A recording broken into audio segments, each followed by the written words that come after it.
Calling all retro gamers. Calling all retro gamers! Calling all retro gamers! Calling all retro gamers!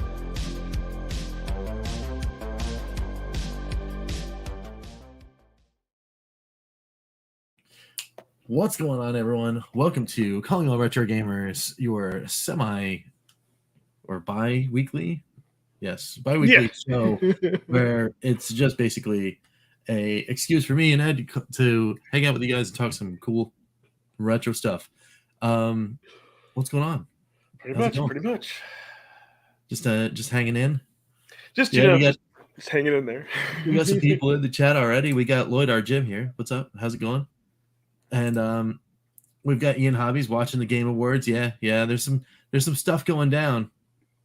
Shout out to the original Next Level Gaming crew, our Gamers United Guild brethren. They are actually part of the they're part of the stream affiliates for the Game Awards, and they're doing their live stream as we speak, talking about all sorts of cool stuff. Hey, what's going on, Fan Vision? What's up? How's it going? Yeah, Ian's hoping to win a Steam Deck. Yeah, I think there's something going on Steam too, right? They're giving one away every minute. Wow, which is crazy. Yeah, I know, right? I just what do you have? Do you have to just be on Steam? It says they'll be streaming the awards at Steam.tv. Steam.tv. Yeah, and you go through your Steam account to register. Mm-hmm. Which I did that. If you registered early, that you get that cool little Steam Deck happy face icon. Oh, okay. Oh, okay. Cool. The Steam Award, and then you can also get there. Right now, I just have it on in the background with the volume turned down. You can also get there too from their main page. Oh, to do the tune in now button. Yeah. It just says you're registered. Good luck. And then it'll say loading the latest Steam Deck winner. Congratulations, our latest. Wow, it's a long number, bazillion, beginning with a 7, ending with a 0. And then it's 47 seconds into the next drawing. So yeah, it's nuts. All right. Yeah, I don't blame you for wanting to win when it's I magically got one, because it's the one with the 512 and the upgraded screen. It's if I did that, then that would be my primary, and then this one would it'd have the beta or experimental on it. But it must be in the US, Canada, UK, or the EU. Yeah. Have made a purchase on Steam between November 21st, 2021 and November 14th. Which I have. Oh, I know why they do that, because I had this happen where if you don't make a purchase in a year or something, then you can't be eligible. I don't know if it's a way to lock people out or prevent bots, but you can't sell the little skins and stuff that you can get. Yeah. Yep. Random winners. Yeah, I think maybe they're just announcing the number. I don't know, and not the name. But yeah, that little Steam Deck that's bouncing with that happy face. If you registered early, you got that to add to your profile. Yep. I have a happy face dancing Steam Deck. There it is. Yeah, just leave a PC on with being logged in, and it's just if you have the Steam app on your phone, you get the notification. You want a Steam Deck? No, I don't know. But... Well, hey, if I get a notification that tells me I want a Steam Deck, then heck yeah. Might as well. Wouldn't that be cool? We're just doing this, and all of a sudden, I win a Steam Deck. Dude, that'd be awesome. You win that, and then you have the standard white EXP on its way. It's 3 seconds until the next drawing. And then so it would be funny. It's you win that, you get the notification that that's shipping, and then you get an email from Polymega hey, it's shipping out next week. You get you get the trifecta. They just apparently they just announced Tekken 8 at the Game Awards. That I knew about, just because if you looked at Namco's page, it would say coming soon. Oh. So yeah. And that's actually why I held, because I'm like, yeah, you get at one point like $6.99, you could get 7, and then there's all the DLC. I'm like, meh, I'll wait till 8 comes out. Yeah, that's true. I think. Well, I already own 7 for. I think it was like on one of those sales that happened like last year. It was like one of those flash deals or whatever. I got it for $9 or something like that. So, yeah, I mean, busy night. Lots of crazy stuff happening for sure.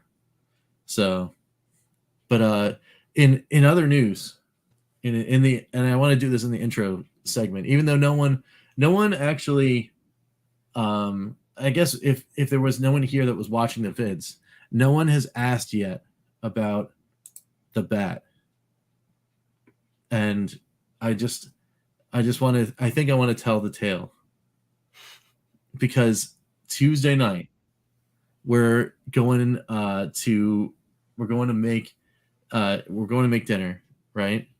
Danae's in the kitchen frying up some French fries because we're going to do steak frites, right?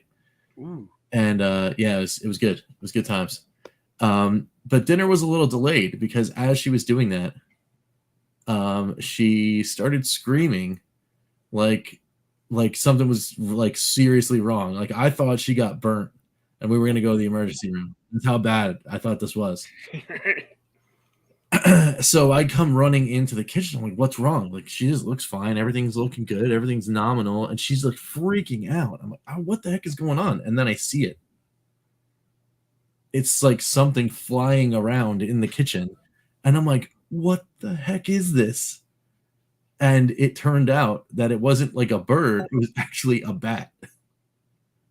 Like there was just straight up a bat in the kitchen, just flying around. It was the scariest thing I've ever seen in my life. So like everyone freaks out, you know. So I got to get the kids. We're getting the kids upstairs. The dog's freaking out. So it was like everybody up the stairs. So I send everybody upstairs, and then I call 911 because at first I tried to call animal control and they're closed. So I call 911, and I'm like, dude, like what do I do? And they were like, yeah, just open the doors. And I was like, all right, cool. Like, you know, and then I just wait for you guys to come on over. And they're like, well, it's shift change. So, like, you know, just see if the bat leaves. I'm like, oh, okay. So I guess I'll just hang here. They basically just told me to just, like, relax. Just whatever. It's fine. The bat's like holding your whole family hostage. It's like, it's flying around. Now, it's just like taking over. It's like, it's my house now. I'm here. Yeah. And it winds up flying into the living room, and then it hits a pile of like, you know, we have a coat rack, but you know how like, you know, like it fits 4 coats, but we have like 17 on it because like it's just where we put the coats, right? So there's this big giant pile of coats and the bat, and there was this carpet roll, you know, the inner tube for a carpet roll, but the kids used it as a ramp for the Hot Wheels toys. I thought the bat went in to the thing. I'm like, oh, so this is great. You know, like I actually just take the tube and put it outside and be like, all right, bat, now go get out of the house. Just be somewhere else, bat chat. So like be somewhere else. And it's like, sweet. So I like carefully move this thing and then I open it and the bat's not in it. And I'm like, darn it, the bat is still in the house. So like then I start like moving the coat rack. And the second I touched the coat rack, I heard the squeak, and I was like, it's still there. And I'm like, I don't know what's gonna happen. So I do it again, and then the thing is like, you know, like, obviously I'm like annoying this thing, and I'm like, I want you to be annoyed. I just get out of my house. So like I did it again, and it flew up, and now it's flying all over the living room again. And I'm like, just go. The door I had pinned open, I had the windows open. I'm like, just pick one and leave. You know what the thing did? What? Flew upstairs. And I'm like, come on, man. Are you serious? So I wound up chasing this thing up the stairs. You know, I've got everyone in the main bedroom. I told them, I was like, don't open the doors. Don't do anything like that. So then I'm like clearing all the rooms because they had forgotten to close all the other doors. Every other door of the 3 remaining rooms was open. So the bathroom was open. Checked that. Wasn't there. Closed the door. Checked my son Douglas's room. Went in there, closed the door. No, it wasn't in there. I could have sworn it would have been in there because it's the biggest room, and he had the most stuff, so it's like perfect for bats to hide out in. But no, the bat picked Henry's nursery. So I'm in the nursery. I see it. It's up on the top of the little whatchamacallit, the curtain rod, and it was just hanging upside down, just there. And the lights were on. I guess it gets like they don't like light or sound. So I was like, what the? How am I gonna get this thing off of the thing? I can't like grab it. It's gonna like bite me or something. Like what do I do? So I'm like trying like all these other things. Like I'm poking it, does not moving.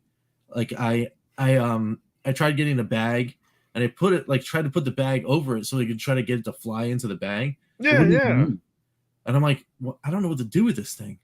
So then I start thinking, it's like, well, I got a Dyson. Like, what if I just use the vacuum? So I was like, I mean, at the very least, I'm just gonna make it really angry. And it's gonna go flying around again. And there's another. So at this point, there's only two ways out. I'd closed every door. I'd left the room, closed every door, and opened only the windows that could be an exit point and the front door. So it had two choices: out a window, 2 or 3 that I had open, or the front door, and that was it. So that way I could see it leave and then close the door behind it, right? So I was like, all right, fine. I took the Dyson and I put it on, figuring the thing's just going to immediately start flying away. Didn't even move. I like cleaned it. Like the thing's on, and I'm like do do do do do do, and it's like not even real life tumble pop. It's not even moving. I'm like, dude, Matt, get the heck out of my house. That's weird. And then I start thinking, I'm like, you know what? I mean, the bat's not going to move. I wonder if it'll fit in here. So you like angle the head of the stick, because it's the Dyson handheld stick vacuum, right? Yeah. The V8. So like I just put it right under him, and I'm like, I don't know if it's enough suction. So I just start doing it, and he just goes right in. And I'm like, ow. That went into the vacuum. Why? Why would you choose that? Why would you choose in the vacuum? So he's in the vacuum. And I'm like, what the heck? So I was like, all right, fine. I took the vacuum, I put it out the window, I shut the vacuum off. I'm like, be free, my friend, go. And then I, every once in a while, I pull the trigger to see if there's still suction. Sure enough, still there. The thing wouldn't leave. It wouldn't leave the tube. And I'm like, all right, fine. So I took the whole thing out and I put it on the front porch. There you go. Yeah. And I'm like, well, he'll leave. He'll crawl out the other way and then go. I'm like, see ya, bat, whatever. So I left it out there. And then the next morning, I went and pulled the trigger, right? And I didn't hear anything. It looked clean. I took the tube off. No bats in there. Everything's good, right? I looked at the inner chamber, and all I saw was like dust. There's like dust bunnies and stuff like that. I'm like, okay, fine. Put the thing back together, and I put it right there on the dining room table. And I was like, yeah, we'll put it away later. And that was it, right? The bat like flew away. ... Or was it? Or so we thought. Because 3 hours ago, I'm cooking dinner. And Danae's like, oh, well, before we get finished cooking dinner, I'm going to like clean up. I'll clean up the, like there's some stuff, like we have 2 kids and a dog, basically 3 kids. So he's like, let me just clean the living room, vacuuming. Oh, the vacuum works great. Do. And I was like, oh, let me just, go and I'm going to go, she's going to go ahead and like empty the chamber into the whatchamacallit, into the bin. And then she starts freaking out again. I'm like, what the heck is going on? Well, apparently this bat overnight got into the chamber and then into the filter. And it was hanging out in the filter of the Dyson. So we couldn't see it until like she started using the vacuum. So it must have gotten scared and then came out, and it was in the it was in the cyclone chamber. And I was like, what the? This bat just won't go. So it's like she left it on the garbage can, but it actually like the chamber didn't open, so it's still in the Dyson, right? So I took everything outside. I took the garbage can outside. I took everything, like processed the garbage can, whatever. Took the Dyson, and I was looking at the bat. Like it's still locked in there. I take the top part off. I take the extender off, and I just had the little handheld like thing. And then I was like, you know what? I'll be back. And I took it and I walked it out into the field because we have like a river and like a big field or whatever. I took it all the way to the edge of the field. I don't know, it was about 3/4 mile away from the house. And I was like, I mean, the thing is still moving around. I don't even know if it's going to fly. Like it's been in there for 2 days. I don't even know if it's going to like die. I don't know what's going to go on. So I opened the thing up and I'll be like I was shocked. I opened the thing up and the thing didn't even hit the ground. It didn't even hit the ground. It was just like, bloop, I'm out. See ya. And just flew away. Finally. I can't believe this thing's still alive. It's like it's crazy. It was crazy. So it's weird. It's like while everyone was traumatized, the bat was probably just like slightly annoyed. It was hanging out. See, to me, I would be worried that the bat would just like take a big dump in the vacuum cleaner and then like ruin it. You'd never be able to clean. You know what I mean? Like, I didn't know what the heck was going on. The thing was like living in the filter for 2 days. I'm like, what the? I'm glad that you didn't tell me that when we talked earlier on the phone that you saved it for this. That was. Yeah, I teased it and I asked you. I actually asked. It was like, did I mention the bat? And you're like, nah, I think you did. I'm like, you would have remembered. Yeah, that's true. The bat. But that's when like the phone was cutting out, so maybe. Yeah. So at any rate, there's your bat chat. Wow, it's incredible. I can't believe it, man. It's ridiculous. That's the precise reason I'm a Superman fan. Bats are just drama. Yeah, yes, right? They're absolutely drama. And that bat better not come near this house. I'll tell you that. Oh, here's the problem. Oh, oops. I was going to say, here's the problem. You didn't have a whip, you know. I know. Get the heart. Oh, man. Well, that trumps any other topic we could talk about tonight. Good night, everyone. I was like, you could just drop the mic. I don't know how you follow. Oh, man. You made it rough for me to follow that. I don't know how. Well, what's funny is because like, and I forget, and I think we might have brought this up when Retro Ralph was a guest, but on one of his Chasing Nostalgia, is him and Mason when they stayed at a B&B and they had a bat get in there. And the funny thing is, because then he released like other footage and he was crying like a little schoolgirl. It was pretty funny where he was like, he was freaking out like a little school, and he admits it, but like they were so scared, like they tried to call like the landlord. They didn't have, or the people at B&B, like they didn't know what to do. And I think they just had to open all the windows and then like, I think like they found like a cot so they could just both like, stay in one room and close everything else off. And man, the bat found a way out, I guess. Yeah. But yeah, it's pretty. It was pretty fun. Like they were both kind of freaking out. And I think at one point, like you could quickly see something zoom across the screen because they're really fast. So you can see like this brown or blackish, like furry. Yeah, those things, they move, man. When they need to go, they're gone. When the thing flew away, and again, this thing's been in there for 2 days. When the thing flew away, it took like two flaps, and it was like, oh, I still have eyes on this thing. And then I don't know, like went into like bat hyperspace or something. It was just gone. I was like, wow, all right. You know what's funny? Because I know like two people just left. Like, man, I came here to see like retro stuff and Steam Deck stuff. And all this bat conversation going on. Man, we brought in Castlevania. Yeah, that's technically retro. Come on back. It's all good. Anyway, we should get into our topics today. No, that was great though. Like, that needed to be told. Well, no, yeah, we had to let people know. So anyway. We got some good topics for you. We got some topics about the curse of emulation, whether or not Steam Deck is for indies, and just because I'd recently had a conversation with Danae about this possible Polymega update, because I am still waiting for mine, some polls, and then maybe some more chat. So let's get into the curse of emulation and what that means. It's one of your topics, Ed. So I'm gonna let you go off.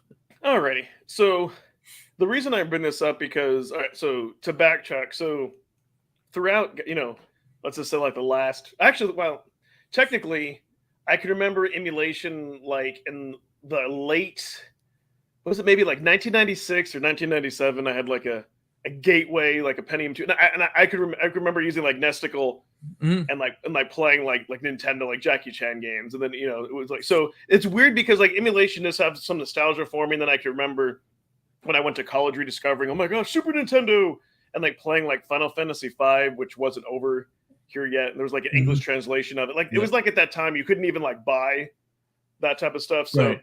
and it was very primitive. Like I can remember then like sometimes like you'd have to hide certain layers, like maybe some Mhm. like fog would block. But anyways, so then it was kind of like more more of like a new thing. Is it's like, hey, I had games, hey, I can play these, I can play these other games. There was definitely some some discovery, and then kind of like throughout the years, I switched back and forth. Like there was a period of time where I was a PC gamer, just doing main like PvP stuff, like tribes and I forget my mind went blank, but whatever like the latest like PvP thing.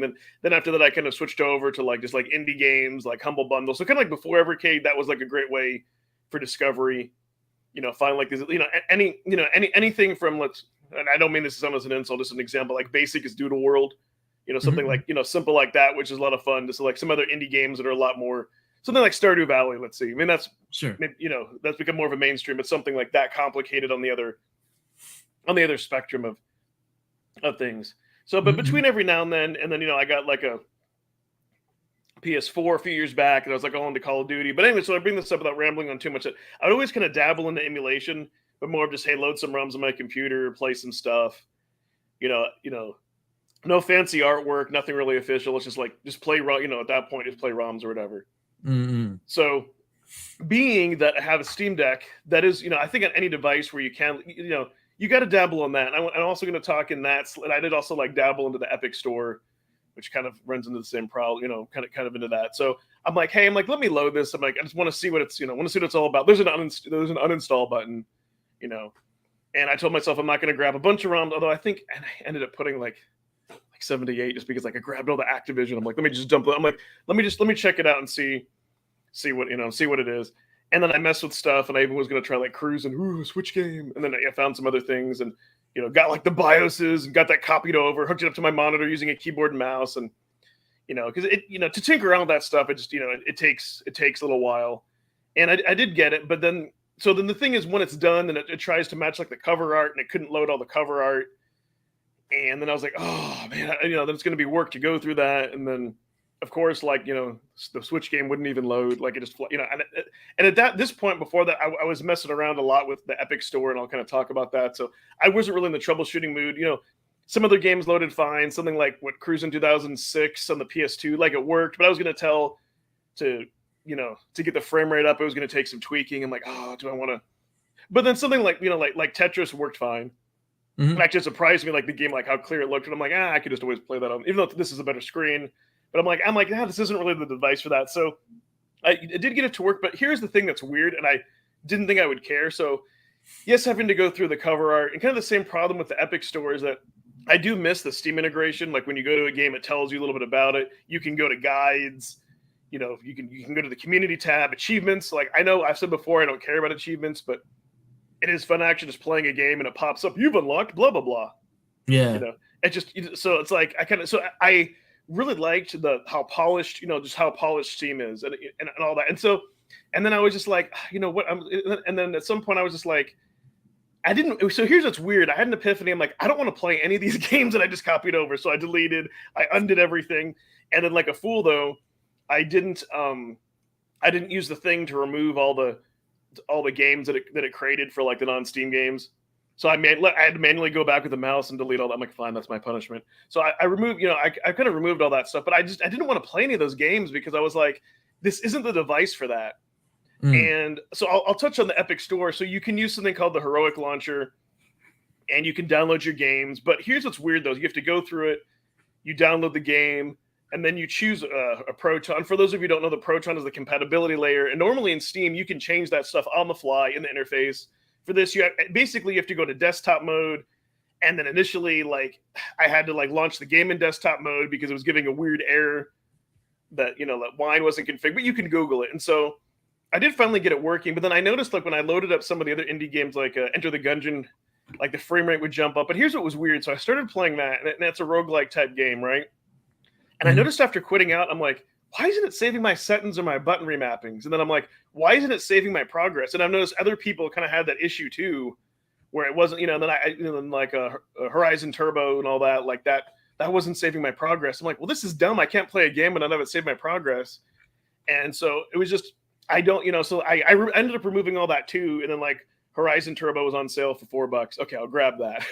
And then Enter the Gungeon. There's actually its sequel called Exit the Gungeon that I bought by mistake, but that's okay because I'll wait for the other one to go on sale. But the thing too, that it's just it's worth it to wait for those games to be on, just to have the integration. You install it, and so here's what I don't mind doing. I don't mind tinkering with something to the point where I have to choose a Proton to improve performance. You go and check a box, or like Slay the Spire, which is like a roguelike card game where initially like the controller didn't work and you could use the touch screen.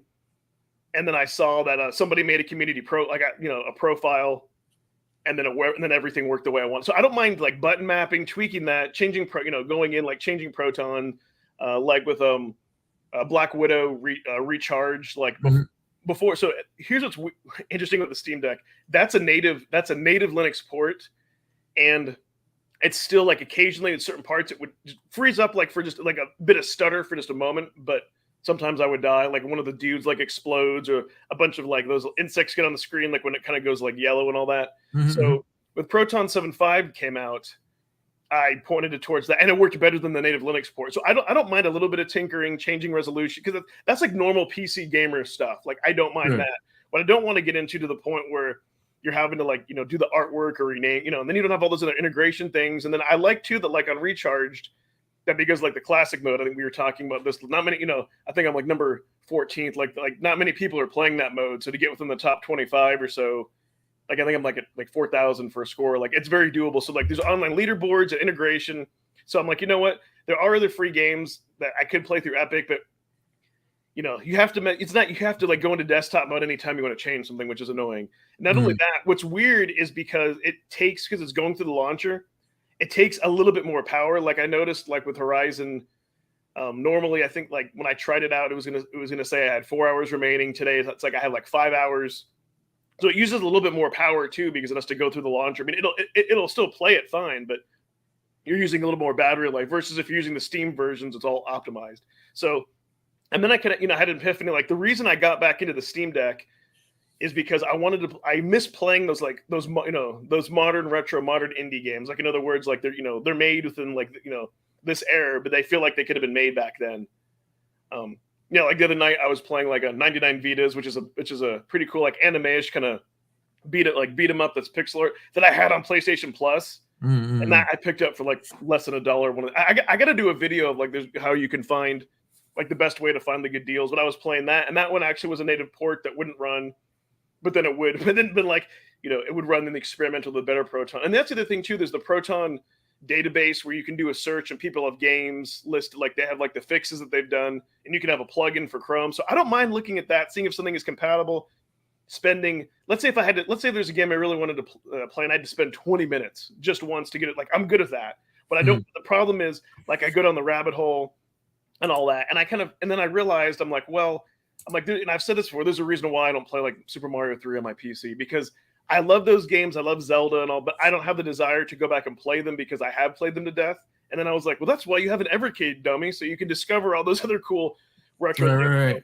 So I really, I really love just, those cool indie, AA and just different games that are just so much fun that have like the pixel graphics and all. I'm like, that's why you got a Steam Deck, so you can just like play all those games. And then if I want to, I can play like Pac-Man or Miss Pac-Man and have a leaderboard and all those other neat, like integrated things. So that's like the Netflix effect. So that's the dark side. Now I think it's great that somebody like the EmuDeck project exists. I think it's great for people who want to do those things. Oh, sure. But I guess kind of think of it as, this will date our age, having an iPod where you buy everything through iTunes. It's all integrated. You buy another iPod, all your songs go with you, or you can slide load MP3s Right. that like you got for free, but then you don't have all those cool integration features. Like you don't see the cool title, you don't have the artwork, or if you do, you're gonna have to manually do all that stuff. So Right. like if there's like a $20 or $30 game that you really want, if you wait long enough, you can get that for half or less, or part of a bundle, and then you get everything all integrated. And there's so many games out there. So for me, because for something digital, I don't like to pay full price, even like the Atari 50th, like when that comes out at 50% off, and you know what I mean. So it's you can wait, you know what I mean. So that's that's kind of the whole thing. I'm like, I'm just I got it to go to the Steam store, and this kind of reminded me of like why not to fiddle with a bunch of sure to fiddle with a bunch of stuff. So with the Emu deck, like how far does it go? Oh, you What's can the do threshold. Okay, so for anything like through PS1, it's all integrated into RetroArch. And so the idea is that you don't have to go in, you don't have to tweak anything. You have like the shortcut keys. RetroCorps did a great video of mapping all that out. Now, once you go to PS2, and even Dreamcast uses and Saturn uses the built-in. PS2, there's the standalone emulator, the Wii, 3DS, GameCube, and it can do PS3. Now the thing is, once you get within the Wii U, and PS3 territory, not every game is going to work, especially PS3. I think it's like only 50%, and even every now and then even PS2. But once you get to the PS2 or above, it's not guaranteed. Got it. But they try, like they have like the cores or whatever. I want to say probably 80 to 90% of maybe Wii, GameCube games and all that stuff work. Some of them you may have to tweak and lower, lower the settings. Did you try any Saturn stuff? Yeah. So I had the ROMs, but then I was because I had some of the Japanese shooters, but I was so discouraged because I didn't get the artwork. And I'm sure you could go out there and you could find the specific ROM sets with everything renamed. But at some point, here's my biggest problem, because since for my job I'm into technology, so it's natural for me to go down that rabbit hole and troubleshoot stuff. At some point, it has to end. And for me, I'm like all that all that time that I spent doing, I could be playing games. So I don't want to have the feel when you do all that at work all day, you don't want to have that burnout at home. So I think maybe if I was retired or some other certain things, I would do that. But then something like the SNK 40th anniversary collection, I think that's normally $40. That was on sale for under $3 through this one site. And with that, I was kind of spoiled because that's all the game. It's I think 24 games, the Nintendo and arcade, all their non-Neo Geo games, Ikari Warriors, and I really kind of felt like evercade-ish, and that you go in, there's a menu, there's the artwork, it has save states, and then it's kind of you can have it fit to screen without distorting the aspect ratio, or pixel perfect. It was enough options to where you could make it look the way you want, but again, not to get too dangerous. Oh no, I did load up X-Men, from Final Burn Neo, but I don't know, it was just weird. I was just because here's the funny thing, because you have a device where everything is polished and you have a polished interface, the side load stuff, I'm this isn't the device for that. So I'm if you want to do that, you'd be better off having another handheld. But I was just kind of spoiled by the way, and that's one of the great things that I think Steam has done just to counteract piracy, and they make it so smooth and so easy. And, for people that do want to, I'm not going to frown upon anyone that wants to play around, but for me, my tastes have changed. And so Evercade has it covered, for the physical media, for the different weird, cool, retro indie, whatever games. And then Steam Deck has everything else. If I did want to play something like Elden Ring, I could, or Cyberpunk, but I don't, what I mean? But, every now and then there's some modern game that I really do want to play. But otherwise, I just remember just how much fun it is just to play these early access games like Vampire Survivors is is a great example of something that could maybe go to Xbox or PS4, but maybe at some point, but not for a while. And it's just neat seeing early access and different Metroidvanias and all kinds of cool stuff. We got Cathedral and Evercade, so it really it just and so the funny thing is, even though I really wanted to have Cruisin', but that what was the Turbo? Oh, what the hell was the name of the game?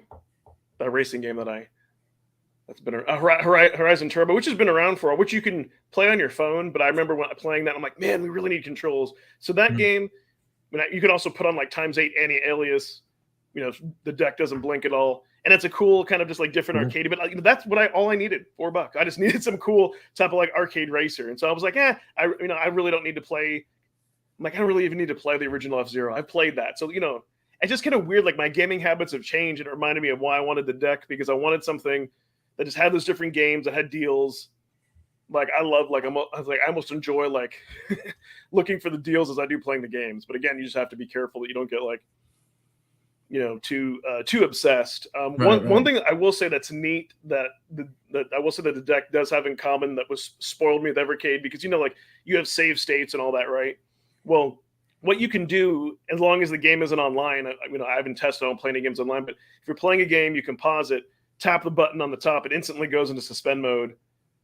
Like wife's like, hey, take out the trash or do whatever, and then you come back, tap it again, you're in the exact same spot. So that sleep feature is just freaking amazing. So it's That's and cool. you can, like, I rarely even turn it off anymore. So kind of going back, like I'm really glad that I didn't get something like an Analog Pocket, especially now that that's jailbroken, because I don't have a bunch of, I don't have a collection of a bunch of all those games. Right. So again, just to be clear, like whoever wants to do it, it's fun. But for me, because it's like you look at your lives and you look at time and you're like, hey, I did tinker around with that for the next 4. So I could have been doing other stuff, but I needed to do it though, because in order for me to like accurately like talk about the deck or put out videos on this channel, which I still plan on doing. I've actually just been in the middle of kind of messing with being able to film it in the handheld mode, because I want to I want to show both things, and I just have to get the lighting figured out. But I found like if you all saw the videos on my main channel where when I did the unboxing, like you kind of saw that grayish background, like one of the chairs. Like I figured out a good way to that's cool. a good way to do that. So, but I want to be objective and talk about everything. But again, using the Epic Store or using like whatever for the Amazon store for those games, I think it's great that it's there for depending on what you want to do. But yeah, the nice thing with the deck is so far every game I've thrown at it works with minimal tweaking. Nice. You know what I mean? No, you didn't. You didn't miss the summon. No, you are the summon. Yeah. All right. Which one should I pick? All right, I'll do this one. RetroKillDashNine. Oh yeah. I am. Nice. Breathe. Yeah, I know. I've been just drinking coffee. I do get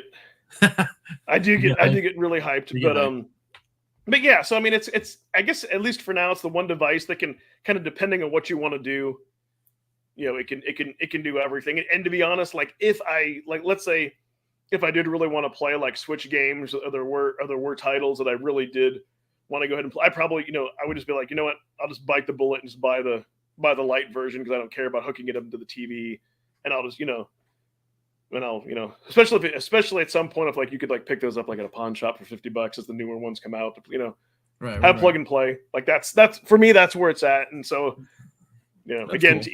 to each their own, but it's when you're paying for these collections and other formats, like it's worth it.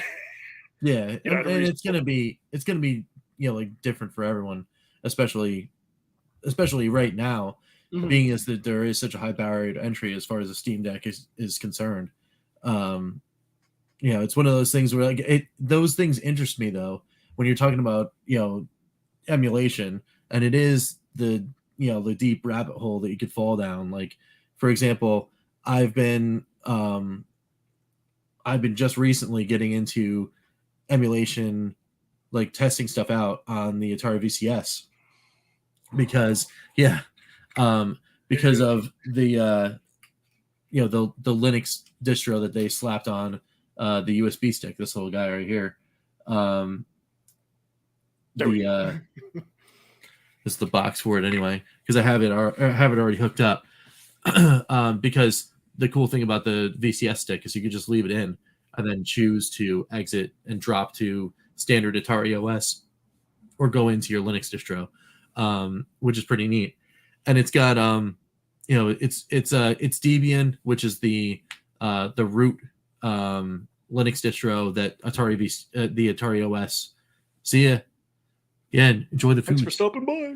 It is the OS that actually Atari OS is built on. So it's easy to see that Atari chose Debian because it was the root of its own operating system. So of course everything was going to work. So it's pretty neat, and it's an interesting thing.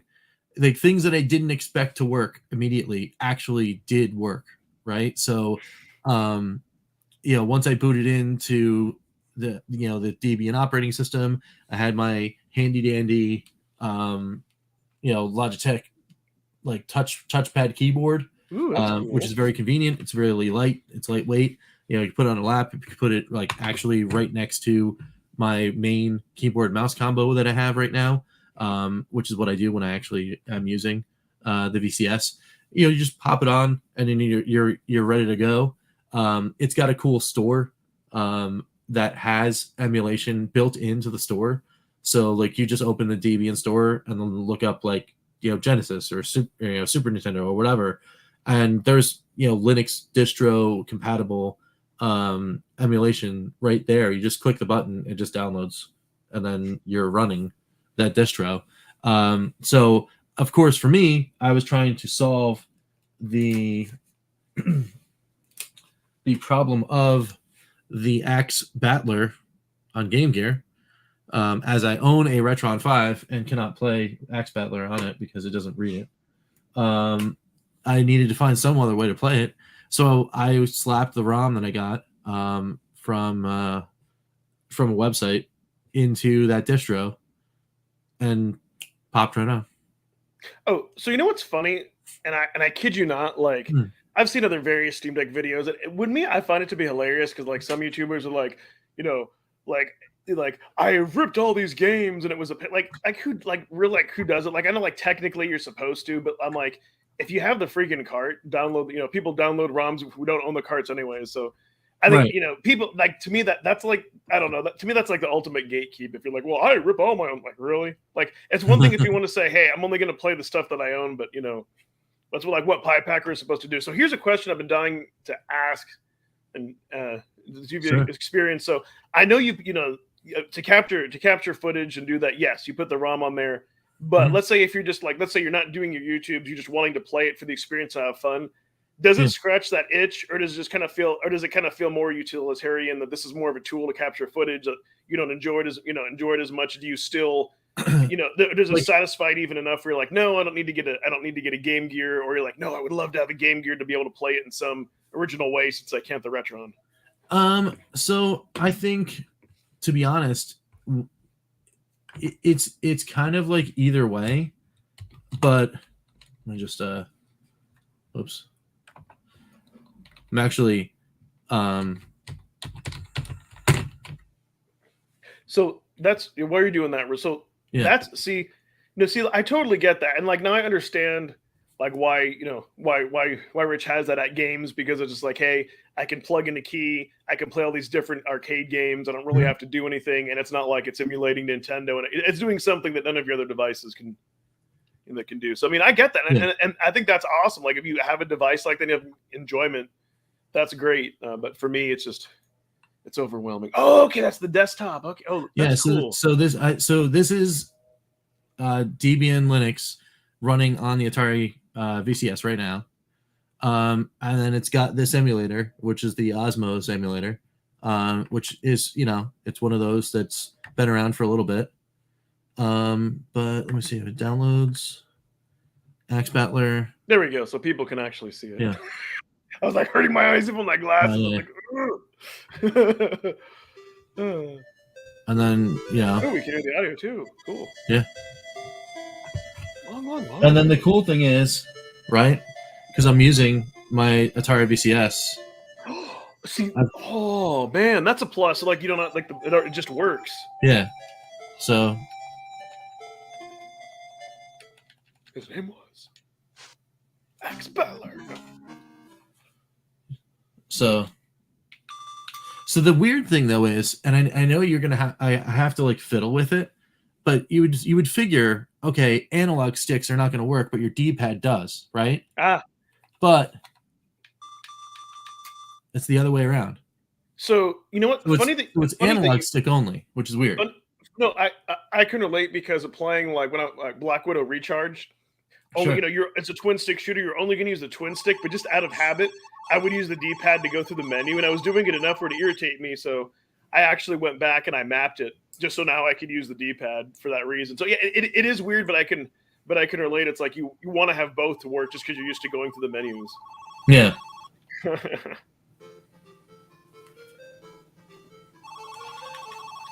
And it's fine.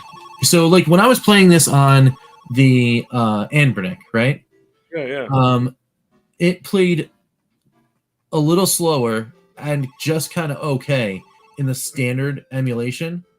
When I got the upgraded emulator, it ran a little bit better, but you can't export VGA or you can't export HDMI when you're using the upgraded emulator. So like it just shuts it off, and it's like that's dumb. What's the point of the mini HDMI? Exactly, but with this thing, I can actually just resize the screen here, and throw it into my overlay, and then just play. So like when I do, like good times, right? I mean, I'm in the wrong thing to do it, but like I could just like create another scene and throw this in the emulator or in the scene, and then then I'm playing this. Heck yeah! You know what I mean? Oh wow! Yes. I just resize it, and then it just fits in. But Epic.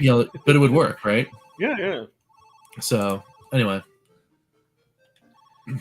but yeah, and then controlling this thing is actually not bad. The only thing is, I just have to like learn how to like play the game because So I know I put you on the spot, and an acceptable answer is, hey, I haven't spent enough time with it to determine how much of the scratches the itch to, because the cool thing is regardless of what people think of the VCS, it is a real console. Despite what I mean, so that it is running on a real console. Yes. Yeah. No.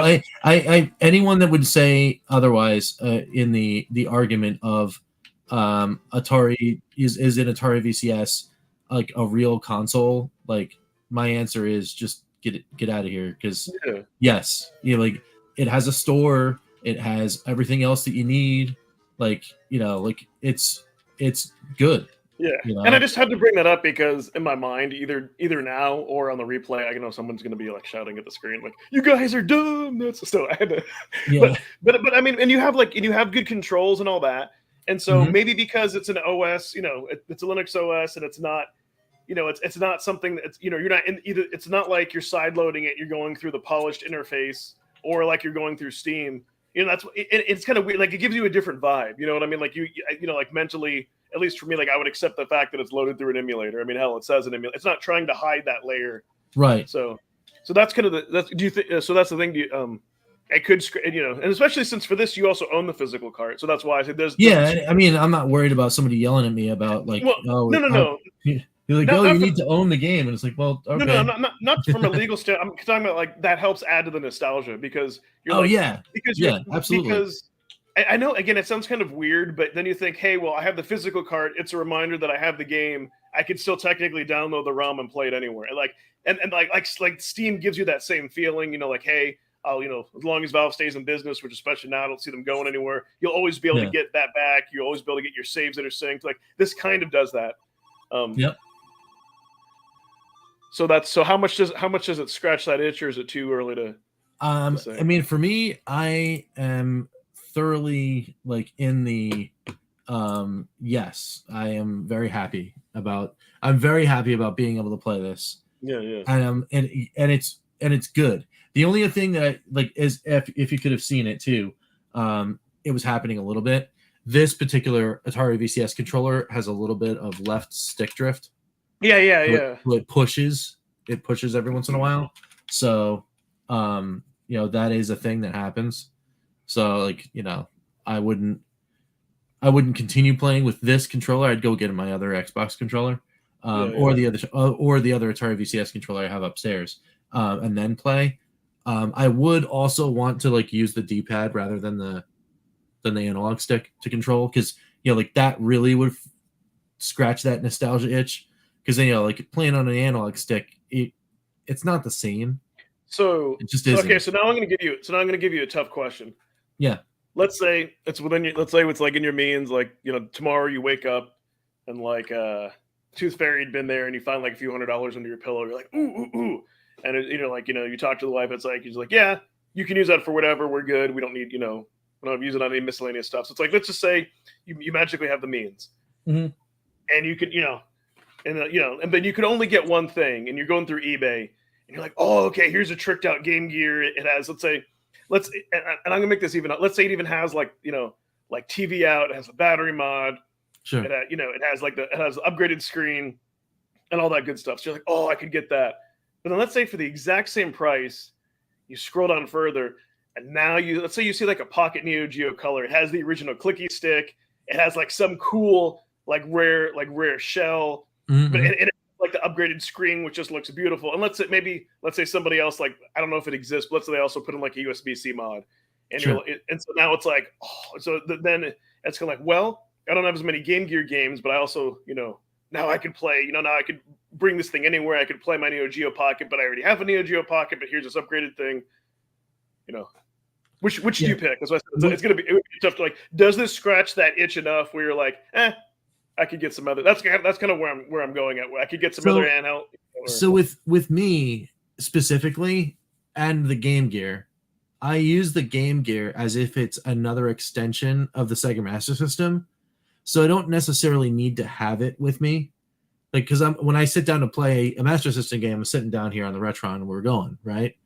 The only reason why I dip into the curse of emulation, as we're calling it here, is because there is literally no other way for me to play Axe Battler, specifically Axe Battler. So I would, if given those two choices, give me a souped up Neo Geo Pocket or give me a Game Gear, and then money wasn't an object, it was just going to happen. Yes. I'm picking the Neo Geo Pocket. Okay. Because then I can export stuff out of the Neo Geo Pocket and have that for being able to share with people, instead of aiming my phone at the screen that I have that's barely able to be shown correctly. You know what I mean? Gotcha.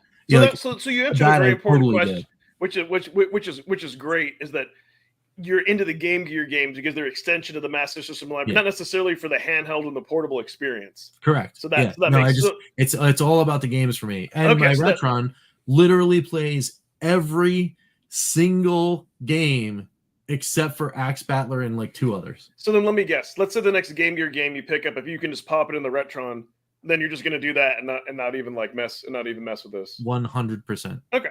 See, that makes see, and why I think this is a great topic, because it's interesting how our brains work. For me, specifically one of the reasons I wanted the Steam Deck was to be able to play that in handheld mode. It's a big enough screen. If I was just going to always have it hooked up to a TV, then I probably would have waited for a mid-tier PC or gotten a laptop or something. So and kind of my whole takeaway that I've kind of learned, and the point of this discussion is, I think regardless if you want to do emulation, original hardware, buy the device that it's meant for, that works best for you. I think in the end, you'll be the happiest. So yeah, that makes sense. It's yep, I can't play it any other way. I'm going to throw it on here, and the VCS is it's the closest thing to kind of the real experience, because it's a real console. It's not like I'm just throwing it on my laptop that I'm recording this video on and kind of playing it and kind of feeling meh. You know what I mean. So that makes. No, that makes a lot of sense. Exactly. Yeah. I mean, and Sirens, mentioned too, that he loves his Raspberry Pi. Yeah. I mean, Raspberry Pis are cool, and to be honest, if you're just kind of dipping your toes in the water, and you just wanted to on a weekend, you want to show your buddies hey, remember when we used to play these games? Blah blah blah. Okay, Raspberry Pi is gonna fit that bill. Yeah. Because it's not perfect. The emulation on those things isn't perfect, but it'll get you by for the weekend when you're playing with your friends. And then what happens after that is when you really start getting into this stuff, and you're like, oh man, I really love, I never had X system and X games on the thing. Then you're going and searching another way of playing these games, right? Then you go to the Retron, or then you go to original hardware that you're gonna eventually mod or something like that. Or you even dip into the Evercade, right? Because that can answer some of those questions too. But as far as Raspberry Pi goes, I mean, I've built them for people, like, because they're like, oh, I just want a thing that is kind of like the like the NES Mini, only I'd rather it play all these other different games. Like for a gift, yeah, build them a Pi. Oh, Like yeah. it's like, okay, why not, right? Well, and again, it depends on what your intent is. Like with us, like I think we're, at least I think you're in this realm where it's just like you respect and you love the older game, like you love like Mhm. the older games that you've played a million times, like Sure, the Zelda's, Mario's, but you're a little burnt. Like you want like new, you want something new. right. Unless for Yeah, me, it's something like Tetris that I could always play, or something like Pac-Man. But that's a little bit different because those are like jump in and jump outs. Like I could sit yeah, down, I could play many sessions for an hour, or I could just jump on and play 5 minutes and go to something else. And maybe for me, that's what I like about why the deck works. Or to your point, like if I was like, hey, I want to check out TurboGrafx, there's like that expensive like FPGA where you can play original mm, ROMs. mm, Let's say if mm. I wanted that experience, like I would do that because then at least it's like focused, kind of like how your arcade machine. I don't know why I'm pointing on my screen. Like it's focused. Like you're playing certain type of games, like a certain genre Right. of like of arcade games, like Mhm. like you can play all those awesome like 80s and 90s, maybe Yeah, even a little sooner. You know what I mean? Like it's not like as I said before, like you're emulating Nintendo. Like it's geared right. towards that experience and. So you E- can play arcade games kind of the initial way they were meant to be played with arcade controls and have it be a exactly, lot better. exactly. And it's not going to fall apart on you like arcade Yeah, one, but you know what I mean? and the controllers, like that are on the Legends Ultimate that I have, like I have all of the alternative controllers. Like, so for example, like not bringing it back to Evercade, but also yes, bringing it back to Evercade. I've got all these great games I could be playing. Techno, State of East, or Atari, Galco, Jelco, all those games I could be playing, and they're wonderful collections. I literally just went through them all. They're awesome collections. However, there are some of those that you're like, oh man, I want the spinner that's behind me, or I want the trackballs that's behind me. You know what I mean? So, and if I could play those games on the Ultimate, I would, and some of them I do because they have the same licensing. So, Well, check this out. So if there like is that. if I think what I would do, like if money wasn't an objective, the polycade that's like these things are expensive. Like you can see, like they're made to mount on the Wow. wall. They're like $4,000, Jeez. but they're like high quality control and like they have a store, but you can also like link your Steam account. Look at that. Yeah. $6,400 for the 4-player one. Yeah. Jeez. It's a beast. And you can That pop in is a a beast. controller. Now, the neat thing is because like I forget what convention or whatever it was that like Retro Ralph went to, but you could not like, we kind of cool to see he might do this as a project. Like you can buy just the board and you could build your own cabinet. Mm. And so, but like they claim like low latency and all that, and but the thing that it's not, so you can also get other higher end arcade machines where you can just like dump a bunch of ROMs, but this is like their store in Steam, so at least you're not going like too crazy. Yeah, with the white stripes, 5. Yeah, because I've seen other ones where you can go up to like 10 grand, but at least this one, oh cool, they have it in black too. Yeah. Oh, I love that. So That's wild. I think that's what I would kind of want to do, like a plug and play at least. I think it's Sure. maybe like a PC underneath, but at least it's like Steam, and so that's that's kind of fun. Wild. That is. Yeah. That's a wild thing for sure. Yeah. So it's But, you kind of have to pick your poison for what you want to Mhm. play. But no, that's a great though. No, and I respect the fact that you want to play the games, even though again there's that old man yelling at the screen like Game Gear's meant to be played in a handheld mode. I mean that's how it was designed, but it's based off a Master System, so there's no reason Mhm. why why you couldn't do that, which actually makes your logic makes sense. Like if you did want to play it like on the original hardware in a handheld mode, then it's like you'd be kind of tortured. Like it's almost within my grasp, but not quite. So that's Yeah, for sure. But yeah, I mean, getting to some of the questions here. yeah. Let's get caught up in chat. Ian, no, PS2 is not a thing on a Pi. Not yet, anyway. I think maybe somebody was trying to do it on the what is it, the new one?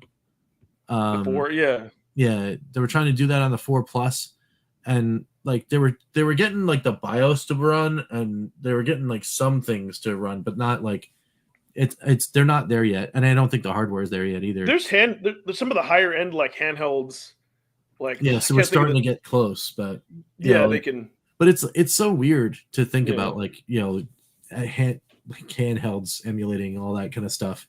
I mean, I guess maybe there was the Vita, so like it kind of was like that. Yeah. Technically the Vita was kind of like almost a handheld PlayStation 3, but yeah. But yeah, that's the curse of emulation. That's why it's kind of like if I did want to have something like that, I'd get the device for it. Yeah. Tape mode. Ha. Yeah. That'll be cool. I think what I was on some Evercast. I think I had mentioned that. I think Ryan said at some point they were looking into doing that. Oh, some kind of like compatible monitor thing, yeah. Something like, well, I mean, I think it would just be like, a software switch. You'd click a button and it would rotate it, and then you just turn your monitor and Mm-hmm. Yeah, for sure. you're done. Well, especially like a lot of those like newer like monitors, you can just turn sideways. Yeah. They have like a stand, and Mm-hmm. yeah, that'll be pretty cool. Yeah. So, so I know we covered some of it during our topic. Yeah, man. There's a Coleco collection. Oh man, why'd you tell me that? Yeah.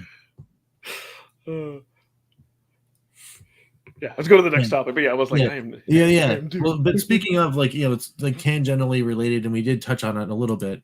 Like it is the Steam Deck for indies. Like that overall question.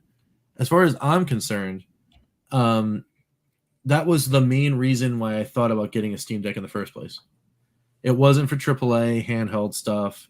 It wasn't for like MMORPGs on the couch or whatever.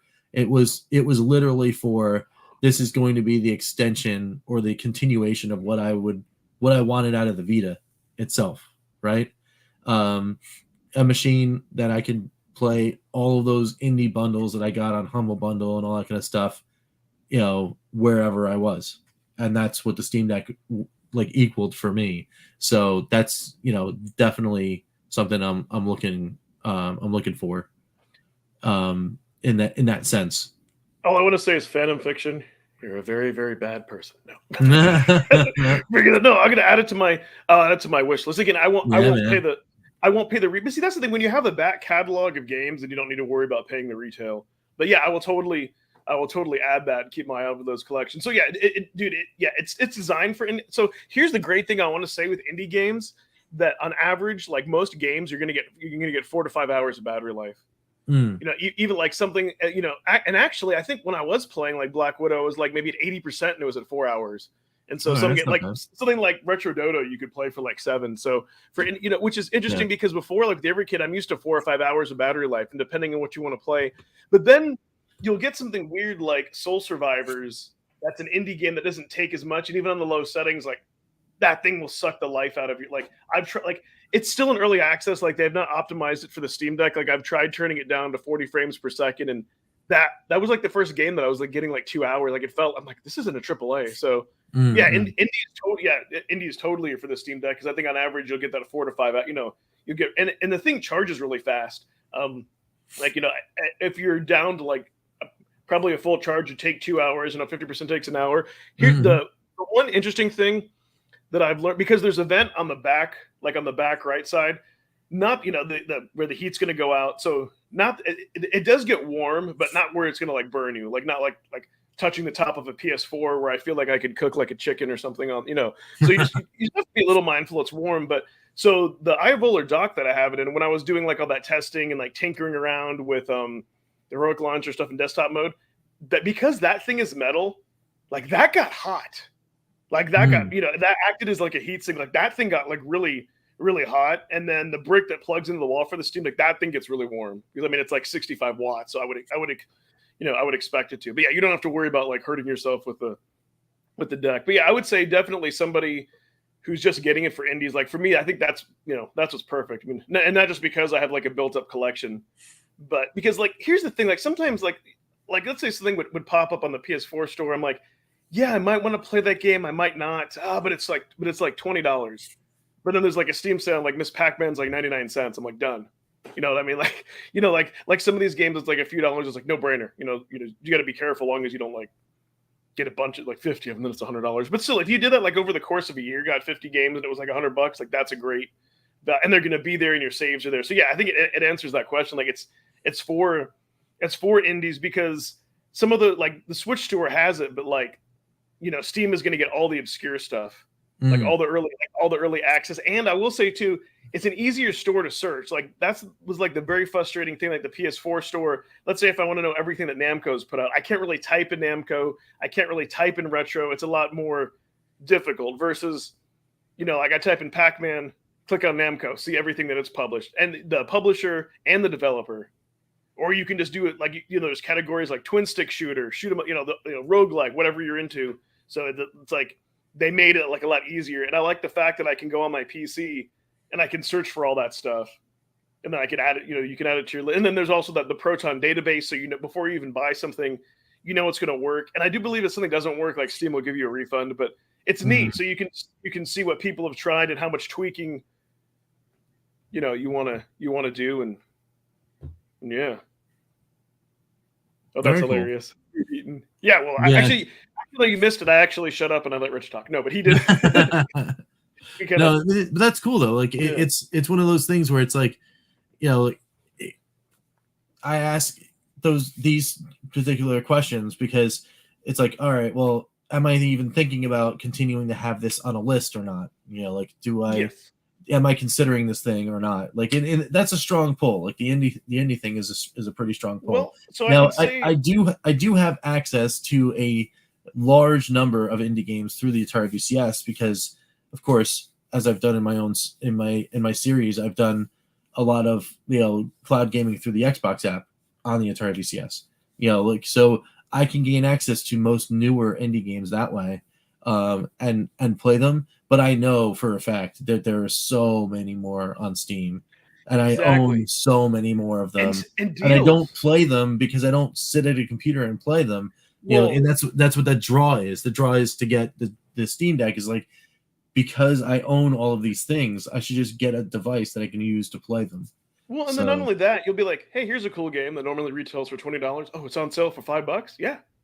You're like, well, see, here's the other thing too, because like I work at a computer all day, and I don't have the beefiest computer, but let's say even if I had the means to get like a more powerful computer, the fact that I sit here all day, it's nice to have something that that has really good specs that can play everything that I want, and then I'm not tied to this desk, and I can be comfortable. I can hang out in the living room, right. With the wife.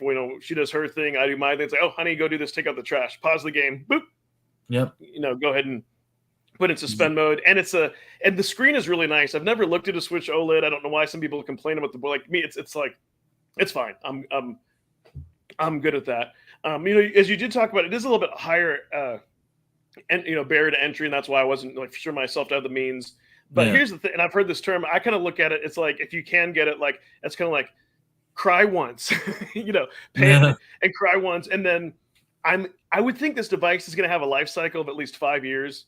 I think at some point before they come out with the Deck 2.0, they may have like some upgrade kits, but I think, they're at least going to have it. So what I mean is, it's like, this is like the one device that you can get. You can play AAAs, you can play indies, you can find those good deals.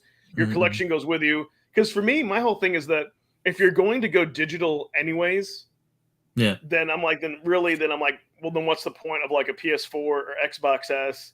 When you can have everything, it's going to be with you. Valve isn't going to do anything weird and change the store. Anything that's Microsoft exclusive, you're going to get. Sony will eventually get. You're not going to get like the Nintendo like flagship titles or those type of things. Sure. That's not unless you emulate.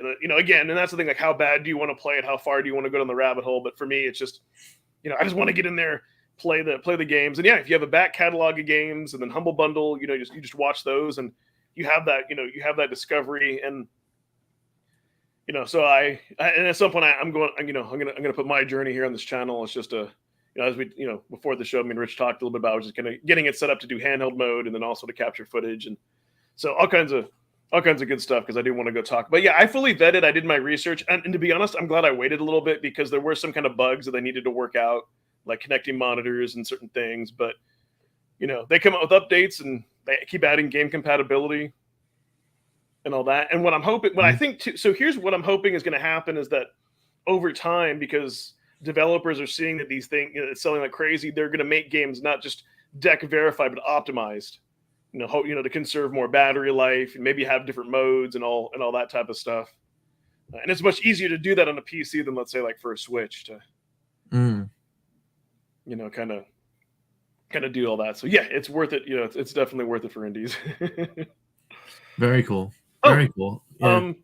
No, so actually, no, I got the Eye of Volar dock because that was that one was $40. The official one is 90. And so here's the thing. Well, it is cool, like maybe having like the official having a brick and all, an extra brick. Like I don't really need it. Like if it was something where I was always gonna like I wanted it to where I could just dock it in the living room and take, but then for me that would defeat the purpose because I'm like, well, if I'm gonna leave it in docked mode in the living room, I'm like, if you're not gonna play it portably, then why are you getting it? Like sometimes that's why it cracks me up when I hear people like who have like an OLED Switch, like I never play it in handheld mode.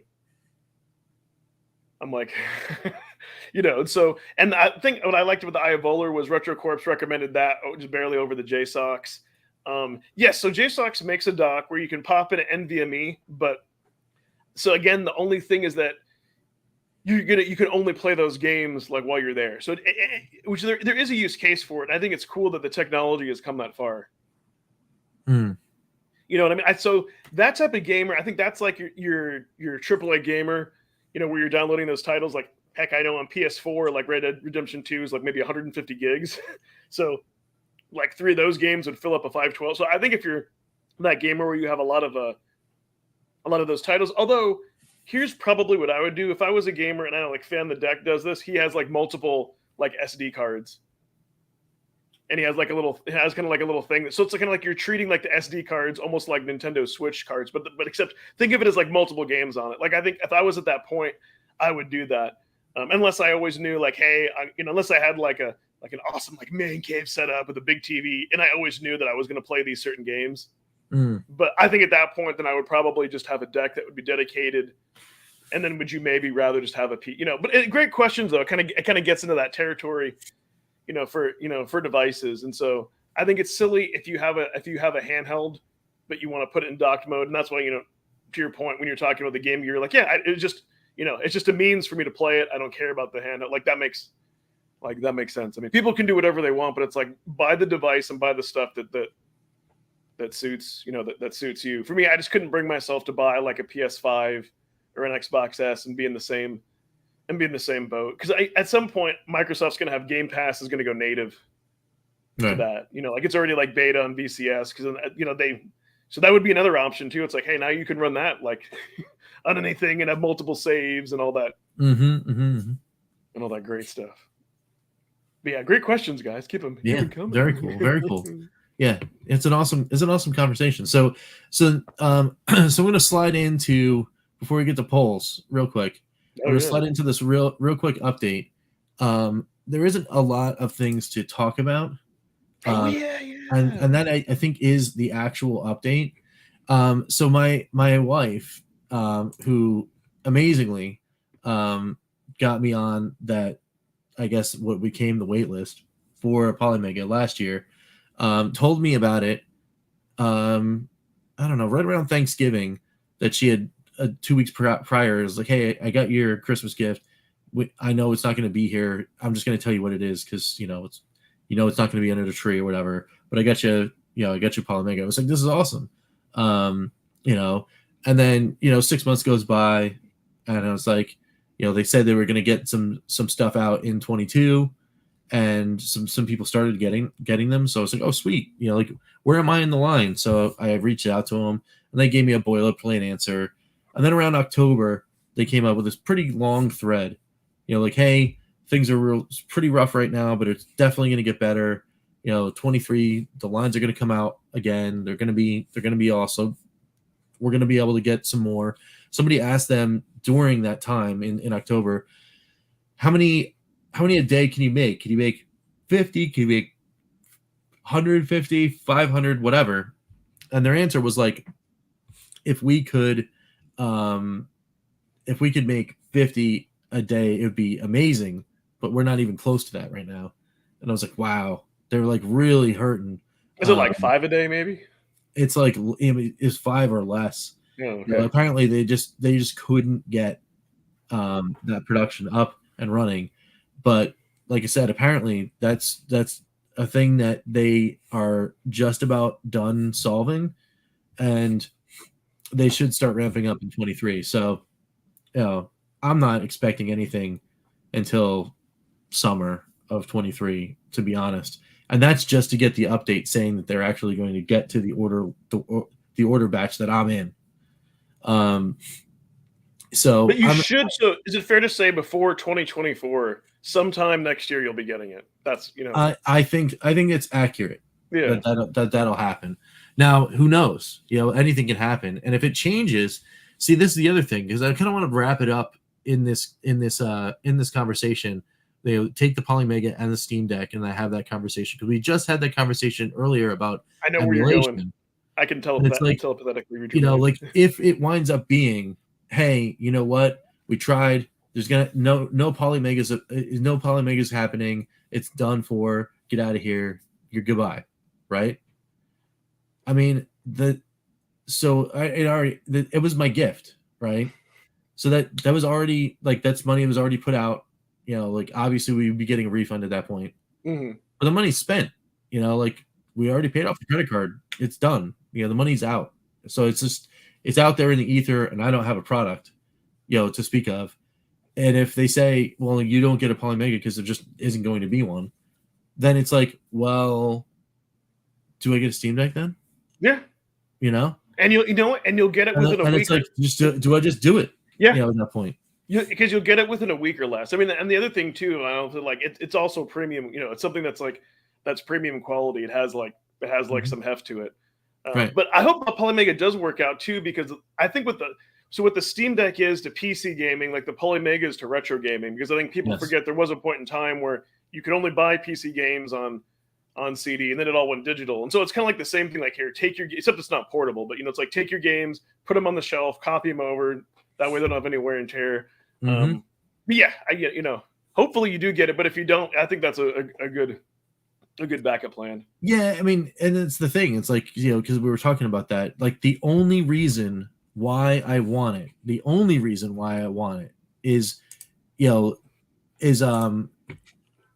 the both clicked. The only reason why I want one of these things is because the Polymega is I want to accurately emulate Saturn from Japan, and I want to be able to play the Saturn games that I could purchase, from Japan in English, because they all support translations, and they do it. And the machine does a beautiful job actually applying those updates and getting it. But if I can do anything similar like that on a Steam Deck, then it's like, okay. See, you can't. But the Polymega automates that. It's like you just have the patch file, you have the game, and boom, you can do that. And that's the thing. It's just like, if hey, I'm going to install this and be disciplined, like, just for these few games, then it's like, all you have to do is install it, have the Saturn BIOS, put the ROMs in the directory, and then you're maybe do some tweaking. Even then, that's kind of what I said earlier. Even if you had to spend 20 minutes per one of those games, get it tweaked, but then it's worth it. I guess. Oh, that was the other discouraging thing too, because the version of, if I forgot to say, Tetris that I copied over was the patch version where you could have the high scores.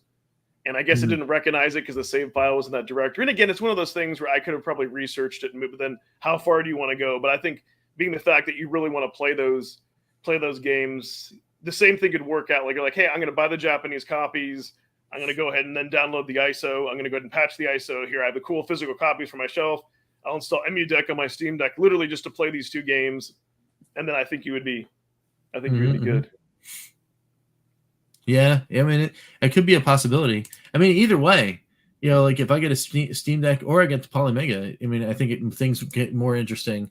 I know on the indie side, then obviously, I'd have to find some different way, or I could just start playing Steam on my computer. But yeah. Well, I'll say this kind of cool. Like the other thing too. I guess you said the deck effect is. Like, I remember when I first got into, like, Evercade, the sexiness and the awesomeness of having a portable. Mm-hmm. Like, it definitely has that same effect. So definitely, so that definitely helps. For sure. And I think the Polymega kind of does the same thing where, hey, now you have this like neat new console with wired to wireless controllers. You can pop in these different modules. You can copy this stuff over. Yeah. So I totally get it. And it does, to your point, it does open up that market of where you can get these cheaper Japanese games and you can patch them.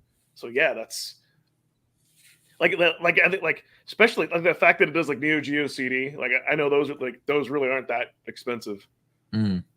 You know, and then not only that, who knows? You may pick up something because there are like a lot of like inexpensive games, like the uncommon, when I mean inexpensive, like $10-15, reasonable, where you could put in there, they're not like going to be like your little Samsons or or what, or whatnot. So and then the other neat thing too that Steam does, which I forgot to mention, but again, if you're not loading games in the Steam interface, you're not going to get this. That I know the Polymega does. It gives you recommendations. It's like, oh, because you're into roguelikes and you like this, check out these games. Yeah. And I know I know the Polymega does that. So there could be other retro games. So having all that integration, it's kind of worth it. It's like, yes, it's to their benefit because they're gonna, companies are trying to sell you stuff, but it's kind of neat because you're like, hey, what do I play? But yeah, I really hope you do get the Polymega. But if not, I could almost guarantee you would not be disappointed with the Steam Deck. With the Steam Deck, yeah. I think the only people that are maybe disappointed are like your hardcore PC gamers that expect to have like times 1,000 anti-alias, and they want all the effects and everything to be there that even like to the human eye that you can't see. Right. You know what I mean? So it's like if you're going into that, but I think, and again, it can do AAA titles. You're just not going to get as much battery life. But if you're playing it around your house, it doesn't matter. But like for indies, yes, it's more than powerful to handle all that stuff. And so for me, like my computer, like the video card is like non-existent, and I was just kind of tired of like having to upgrade every, when I was into PC gaming, but being that this is all integrated, you're not going to have to upgrade the Steam Deck for even low-end PCs can still play like a lot of stuff. So but you have that's this, true. You have this in one package. But yeah, then if you do get that, then we can play like D&D online, the Tower of Doom and Mystaria. Oh yeah, that's right. Do the multiplayer. That would be kind of cool. And even if not, if they have a Linux version of that, you can play it through the VCS, and I could play on the Steam Deck. But it's little things like that, because there's so many like retro indie games that have come out like 10 plus years ago. I mean, it's not going to be like, something like, Atari that's like 30 plus. But there's a lot of like retro indie games and newer ones still made in that style. Mm-hmm. It's just like, totally super cool. But at least I'm glad that they communicated with you to let you know that you're, hopefully you're going to get it. But at least I hope at some point they need to let you know, Yeah, I mean, it's the communication is definitely key in a number of different areas, and I definitely need some of that stuff. Actually, yes. ETA Prime tested this, so you can do it. But the thing though is that you have to have like the external housing for it and the GPU. It's going to probably cost double the cost of the deck, but yeah. So you could technically do that, Ian. So it's like you could turn it into a desktop. It's like you get the dock that has the NVMe. And then you get the video card, so you could do all that stuff and take it portably. So it's going to be expensive. Yeah, you could do that. Actually, it's funny because, and I guess at some point that is a way you could kind of keep upgrading it. Yeah, I guess so. Yeah, and it's not just that. Like some of the other handhelds that are out there will also support it. Like he's done some videos like on mini PCs. So it's just crazy what you can do. For me personally, I just don't. For me, and I get it. If you have an Xbox or PS4, PS5, that's awesome. But for me, I don't see going down that route. I do. If I was going to get another console, yes, it would be like the Nintendo device, because I want that plug and play, and I want to play those specific. And I want to play like those Nintendo specific titles. I could see, that would be the only reason. Or something like a Polymega is great if you have a collection or you want to plan on going down that route, especially since like a lot of CD games are cheaper, and that's like one of the things they're built, well, minus TurboGrafx, but you know what I mean. Mm-hmm. Yeah, that's true. If you could, yeah, but I mean, then again, so it just depends, because at that point, and it will get to a point, yeah, where you won't be able to play triple, maybe. Well, it depends how much technology advances, but I think indies really haven't changed. It's just what changes is like the shader version and all that. I think as long as Valve keeps adding support for it, which they've been known to do, even like the Steam, those other Steam machines. I forget, like the console versions. Like I think they may even technically still support that, even though they haven't sold them for a long time. Yeah. So yeah, either way, I think I'll definitely get my money's worth. I think at some point, when prices come down, and for me, like pick up an NVMe for like under $50, pop that in, like that would be kind of a fun, thing to do. But yeah, Sure. you have the option of tinkering as much or as little as you want, depending on what you want to do with the device. Nice. That's all Nice. That's all I can sum it up. But yeah, keep us updated on the Polymega because I really hope. Yeah, we'll do. As soon as I hear something, like I'm hoping that as soon as 23 starts, and hopefully what'll happen is like that they get access to the lines that they need, and they're like, oh hey, we got it. That and they get some kind of information, and I will definitely be back with more updates for sure. But I mean, and then again, there was a period of time too where, like with the Steam Deck, you had to wait on lists, and it would be quarterly, and then briefly. That was a long time. Yeah, briefly for the 64 gig model, you had to wait. But whatever Valve has done, they've gotten their product. They've gotten that production like under control. Yep. So for sure. Like Analog Pocket, wait 10 years until we come out. It's like really. That's just nuts. I don't blame you. Like I would say, like if you can't get a Polymega in 2023, I'm like, then you're never going to get it. And then at that point, you might as well ask for a refund and go spend it on some other cool retro gaming thing, even if it's not a Steam Deck. But that because that's crazy. That's too long to wait. Well, yeah, I mean, and for something that's supposed to be in production, right? They released them. Pete has one. Like they started making them. So yeah, you're absolutely right. For that, he got lucky. He did. Like he hung in there is really what it was. But yeah, didn't he wait like 3 years? Actually, I think. Yeah. So it was like 2019 or something like that. That he put. It was in the original. Was a Kickstarter or whatever. But I mean, he got his. So, but that's the thing that makes it even more frustrating. It was like they're out there. People have these things, so it's like like if I can't get my hands on one. Like, and you guys are like, oh yeah, well, we'll make them eventually. You give them the money, and then they're still not delivering that. That's even more frustrating than pre-ordering something, and then no one getting it for forever. Yeah, because they exist. Like people have them. Like just get them, right? That's it. Yeah, man. Thanks for being here, man. Heck yeah. Thanks for hanging out.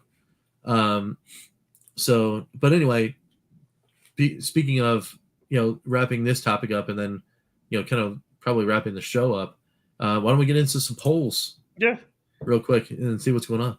Yeah, we've talked about decks a lot. I guess it just makes sense that we don't talk about polls.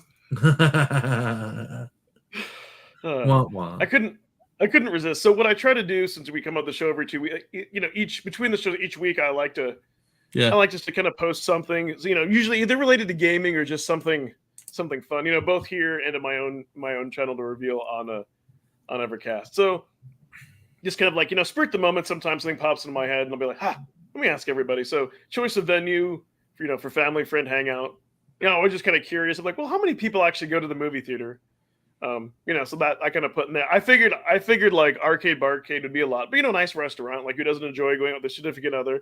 And then Water Park was kind of nobody picked that. Kind of like the joke, kind of like the joke one, but you never know. So kind of interesting. Yeah, most people Arcade Barcade, of course, got 11 votes. So yeah, I thought that was just kind of fun. So I think, and I voted for the Arcade Barcade because that's what I would want to do now. Yes, but back in the day. The movie theater was the place because not only was it like it was the hangout spot because it was a thing that you could do, like you could go ahead and, see a movie, do whatever, sometimes you could even eat, like, cause they had like, food places or whatever in there. But they also had arcade games. So like you could go there and it was like kind of like getting the best of every world. You know what I mean? Yeah, Get some snacks, see a movie, play some arcade games, all that kind of thing, and that's of course where all of those cool stories that I have. Most of my like favorite arcade moments outside of learning how to drive a car in hard driving, almost exclusively exist in a movie theater, because they were the games that I played while I was waiting for a movie. So So you could have given, it's funny. You could have given the Crow answer and commented. It's like, actually, I like to play the arcade games in the movie theater, not actually watch the movies in the movie theater. Like that would be the Crow answer. I mean, I did in fact do that for more than half of a movie once. I don't blame you. Yeah, I actually left the movie and then just hung out inside the lobby and played a video game, which was wild. So yeah, it's good times. It's good times. So what else we got? And then this one was this one was fun. I was just curious, your favorite IP. Put all the big ones like Capcom, Konami, SNK, Square Enix, and Activision. Yep. For me, I voted for Capcom. For me, actually, it was tough because like I do actually a lot of these are because SNK, your Final Fantasies, your Chrono Triggers, but Capcom, that huge library of all like your beat 'em ups, and then Konami, Castlevania, and then of course SNK, Neo Geo. This was a tough one. Oh, did anybody? Oh, you know what? I almost forgot on this one. People sometimes put comments like, "Oh, okay, like yeah, a group of family friends bowling, LAN PC, and then what did people?" I hate this. Okay. And then what did people say? Who's that guy? And then, what did somebody say here? Yeah, Konami, cool IPs, Capcom, synonymous. Very nice. Yeah. So sometimes a little bit difficult. So sure. Which one did you vote? It got 20 votes. So this one obviously, got a lot more attention. Yeah, I voted for Square Enix because, like if there was one of those things, it's like you could only get one of these categories. My mind immediately goes to which one of these companies deeply impacted my life in a significant way. And there are two on this list that did that, and it's Activision and Square Enix. But if I had to pick one over the other, it would be that later half of my adolescence where I dove straight in Final Fantasy 7, 8, 9, Tactics, that whole I should have picked that whole PSX era was like all of it, like Parasite Eve and whatchamacallit, Xenogears and like all those games. Just amazing experiences. Yeah. And then even like you go a little further and then you hit Final Fantasy X, and I know like it's a turning point for a lot of people, but not only did I play the wheels off of that game, I played so much Blitzball. Like that has to be a story one day. Oh, like on the PS2. Yeah, but those Final Fantasies. How much Blitzball I played has to be a story one day. Dude, those Final Fantasies were great, and I even played. I think it was the last one on the PS2 where you weren't Cloud. You were just the three women. I can't remember their name. It was kind of like their whole side. I know that one. Maybe some people didn't like it. I enjoyed the hell out of that. Yeah, Final Fantasy X too. Yeah, I really liked that one. That one was it was really good. Yeah, because it was Yuna and yes, and whatchamacallit, one of them was Riku and the Blitzball player. Yeah. So and maybe I could have picked every year whenever like a new Square game would come out, or because one or two of them they'd pump me and my friends we'd always get. So that was a tough one. But then like Mega Man and all that had such a huge Impact and Street Fighter, and it's just like and then like all the good games, like even something like Little Nemo the Dream Master, like that was a Capcom. Yeah. So it's like, I mean, there are a lot of stuff that's like that is really, really cool. Contra, Castlevania. Yeah, it was tough. Yeah, it is tough. But those are those ones that are like they're like touchstones in my childhood, because it's like, oh, I went over to my cousin's house and then we played this, or I went over to my friend's house and then we played this. But none of those IPs were actually in my house. Save for Mega Man, which I only had a PC. Like I got Mega Man 2 on PC. That's a completely different game. But anyway, and then of course, the other one being Activision. It's like, come on, I grew up on Activision. Yeah. That your shirt says, you're like, hey, I grew up on Activision, right? I know. Like, it was Pitfall, it was Enduro, it was Sequest, it was Keystone Capers, it was Chopper Command, like every day, all day. And those are the games that I played. And they're still to this day awesome, right? Yeah. No, it's a tough choice. So I mean, but I mean, for me, it was like, what was the one experience like? And this could be another topic. So like, what was Oh, the yeah. thing? What was the Next thing time. that turned you from like holding on to retro, right? And what was the Ooh. turning point where you saw something that just went, wow, like the new is here, like, and you just that explosion, like mind blown. What you know, like what? Where were you when that day happened? And I know exactly where I was when that happened. You We'll know, talk and about that next time. That's a yeah, fantastic topic. and that's why, right? And that's why I chose Square Enix. So a little hint into that. But yeah, we'll talk about that. We'll talk about that next time. But anyway, yeah, it's nice hour and a half. Got some cool polls. Got any final thoughts? You want to plug anything before we get out of here? Yeah. So on my main channel on the Evercade Effect, next week I'm going to come out with my predictions for 2023. I know usually I like to do that. You do those every once in a while, but this one I think I picked like my top 5, and they're also predictions that are like realistic. It's not like, yeah, is the VS gonna get a hot dog attachment? It's like, it's and spoiler, I didn't even put like online play. Like it's like 5 things. They may not even necessarily be like physical things, but like 5 things that I predict that they're gonna do, that I think they're gonna do and where they're going in 2023. And then hopefully within in the next week or so, I'll be able to get my first Steam video up here on this channel, because I really Nice. want to document some of the things and and all that stuff. And then of course, yeah, he's playing. And then Evercast, yeah, we're talking about the whole thing that luckily didn't sabotage this show, because we were saving it for that, the whole theft. Yeah. No, we made it through the entire thing without actually having to address the ginormous elephant in the Evercast room. So yeah, we'll be chatting that on Saturday for sure. But yeah, and over here, I caught up today, C64, and I'm out of collections. So, yeah, Lloyd, yeah, you know what's going on. But yeah, I mean, so tomorrow's video might be a little weird, because I was actually kind of like also rolling the dice, and it's because of everything that's happening at Blaze right now. You can understand, it's 12/8, and we still don't have our VS update.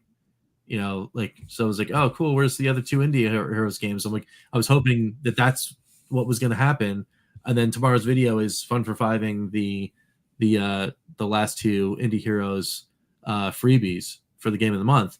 But I don't think that's going to happen right now. What reveals? Were you discussing the reveals today? Yeah. Oh, was there an Evercade reveal? I don't know.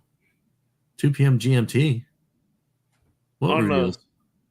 On what show or podcast? If you want to plug that here, go ahead. Yeah. Like for next year?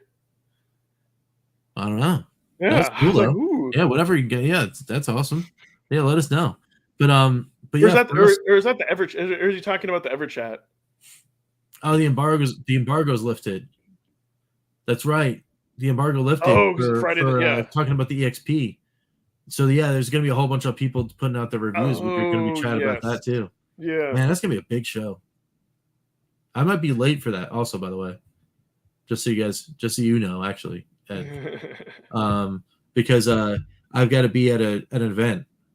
So I get to be at an event in the morning for the kids, and then hopefully I'll be out so that we can I can be here. But if not, you have the con. Yeah. Oh, hey, St. Peter. See you, man.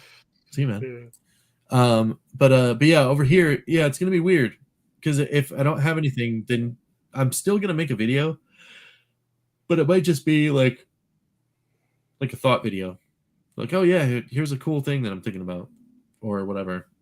It'll be Evercade related though, and then for next week, I have no idea.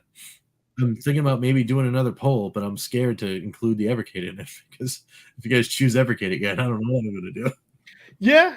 No, it'll be interesting, because I know like the content, like after this next week, I was like, oh, okay, I'll have the EXP and I'll do content on that. Yeah. I'll figure out, I'll figure out something Yep. You know, relating to the hype. If I don't physically have it, at least I Yeah. can kind of talk about that. Yeah, but then the next week, I know. So one thing I can tell have one. I don't you, know. that would be great. One thing I can nobody asked for this, but I did it last year, so I'm gonna do it anyways. Like it'll be probably the last week of December.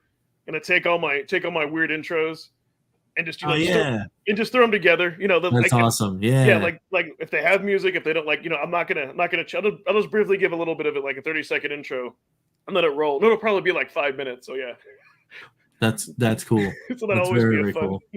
Yep, Nice. Start over next year. So we'll see. Very nice. We'll see for that. So yeah, that's what I got going on, and I know you've been busy with a lot of stuff, and I know you may throw out something here on this channel.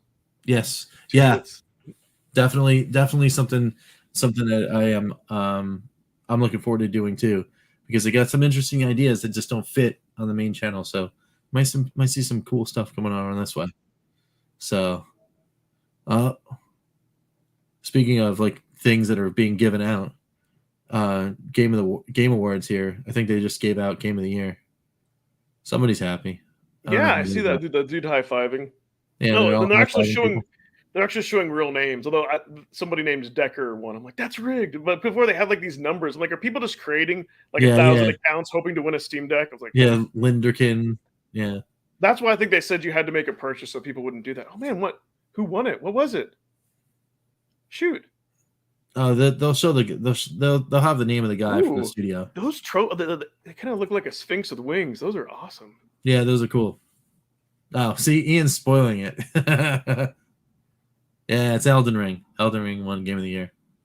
Not shocked at all about this. Yeah, people again, put the wheels off of that thing. Next year at some point, it'll go on some crazy sale for like $9.99. That's when I'll pick it up. Yeah, eventually I'll get into that point where I'm like, yeah, all right, I need to make myself cry again in a game. See, it's weird though, because like with PC game, like, which is, the digital market, something they say for next time, but like they don't hold their value. So like something that initially they'll come out and be full retail, but over time, stuff drops. And you can look outside the Steam store, and I'll probably end up doing videos on that, which is something like you can't really do with any other console. So yeah, no, you're good, Ian. I'm not gonna. I don't think me and Richard. Oh no, it's all good. It's all good. Yeah, no, it's fine. I've been occasionally like peeking at the tab. Yeah, and I've been looking at it too, and it's just like, yeah, it's all good.